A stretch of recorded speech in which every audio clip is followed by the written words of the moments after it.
शिरोली येथे प्रेम प्रकरणातून तरुणाचा धारदार शस्त्राने भोगसून खून। शिरोलीसह जिल्हा या घटनेने हादरला। पुलाचे शिरोली तालुका हातकणंगले येथे पुणे-बेंगलोर राष्ट्रीय महामार्गावर शुक्रवारी रात्री उशिरा सांगली फाटा नजीक बुदले मंगल कार्यालयाजवळ तरुणाचा धारदार शस्त्राने वार करून खून केल्याची घटना उघड झाली। संकेत खामकर वय 19 राहणार पाडळी तालुका हातकणंगले असं खून झालेल्या तरुणाचं नाव आहे।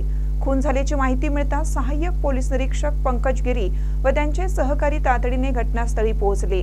त्यांनी जखमी अवस्थेत असलेल्या युवकाला तातडीने CPR येथे उपचारासाठी दाखल केलं, पण उपचार सुरू असताना या युवकाचा मृत्यू झाला। या युवकाच्या छातीवर खोलवर जखमा झाल्या होत्या। याबाबत सविस्तर माहिती अशी की प्रेम प्रकरणातून तरुणीच्या नातेवाईकांनी धारदार शस्त्राने सपासप वार करून तरुणाचा निर्गुण खून केला।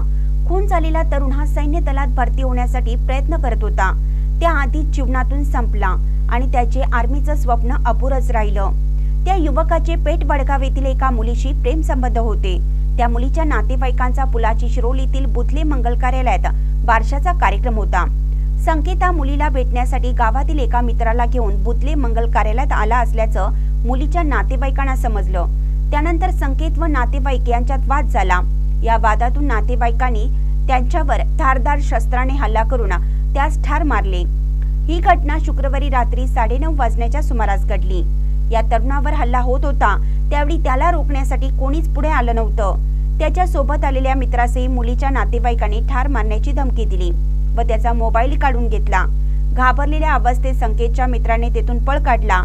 त्याने शिरोली फाटा येथे येऊन अनोळखी व्यक्तीच्या मोबाईलवरून गावात फोन करून घडलेल्या घटनेची माहिती दिली। संकेतला वेळेवर उपचारासाठी रुग्णालयात दाखल केलं असतं तर त्याचा जीव वाचला असता। संकेत 5 वर्षाचा होता त्यावेळी त्याच्या वडिलांचं निधन झालं होतं। त्यानंतर संकेतची आई ही संकेतला सोडून तिच्या माहेरी निघून गेली होती। त्यानंतर आजपर्यंत संकेतचा सांभाळ त्याच्या आजी व चुलत्यांनी केला होता। संकेतच्या खुनाच्या बातमीने पाडळी गावात खळबळ उडाली। शिरोली MIDC पोलीस ठाण्यात गुन्हा दाखल झाला। यातील संशयित आरोपी हा एका प्रकरणात सजा भोगत आहे। तो नुकताच पॅरोलवर बाहेर आला होता असं समजतं।